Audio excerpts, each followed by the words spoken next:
Hi, good day everyone.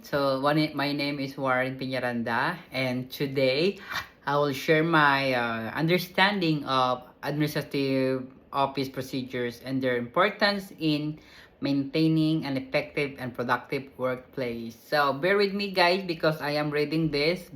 I have some notes here kasi, but this is a reflection, by the way. So administrative procedures helps organizations to operate smoothly by ensuring that tasks, communications, and resources are managed properly. And they created order, improve efficiency, and support the achievements of organizational goal. So here we have here number one. So knowledge and skills and functions of administrative office and staff and managers. So administrative office staffs and managers play a vital role in organizations. Their responsibilities include managing records, scheduling activities, handling communications, and support daily operations. So yun yung mga duties and responsibilities bilang sa mga staffs and managers. So and we have also here the organizing process. So it's a process involves arranging tasks, resources, and responsibility efficiently.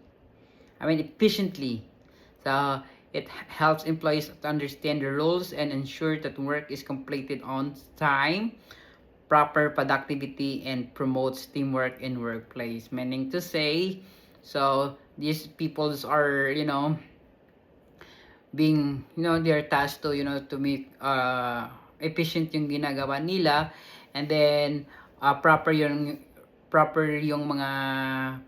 time, para natatapos nila on time yung mga pinapagawa sa kanila ng kanilang company or ng mga bosses nila.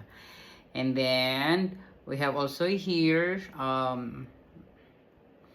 communication in the workplace. So effective communication is essential for workplace success.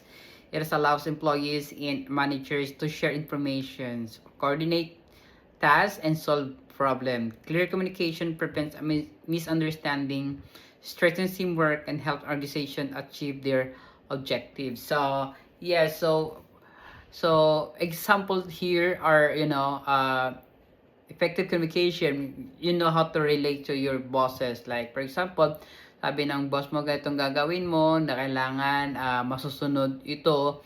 So ikaw bilang meron kang active na listening, and then you deliver your task on time.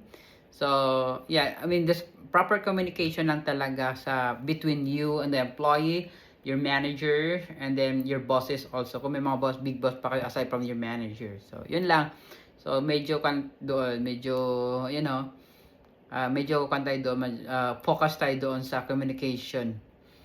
And then office layout and office environment. This is actually designed by an environment of an office affect employee productivity and efficiency. A clean, organized, comfortable workplace helps employee to focus their tasks. Good office layout also encourage collaboration, safety, and a positive at work atmosphere. Meaning to say, guys, if you guys are having this good bonds together in one workplace, so mabilis natatapos yung mga ganong trabaho. So walang alam mo yun, walang inggitan. So parang ganon yung dapat ang gawin yun dapat ilulook for nyo palagi. So and lastly, selecting office employees. So hiring qualified employees is important because they can contribute to the success of the organization. Employees should consider employers considers applicant skill, experience, attitude, and of course, guys, so meaning to say, of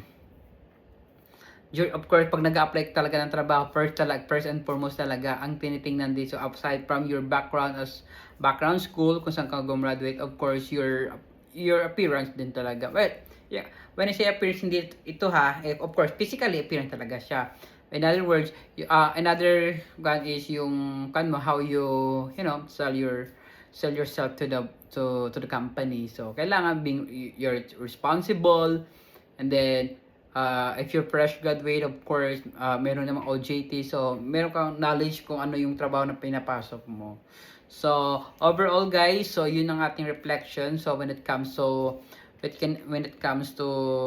you know, um, administrative office procedures in workplace. So, ganun yung mga literal na ganap sa isang office, guys. So this all my reflections. So, thank you so much for watching this video. Thanks.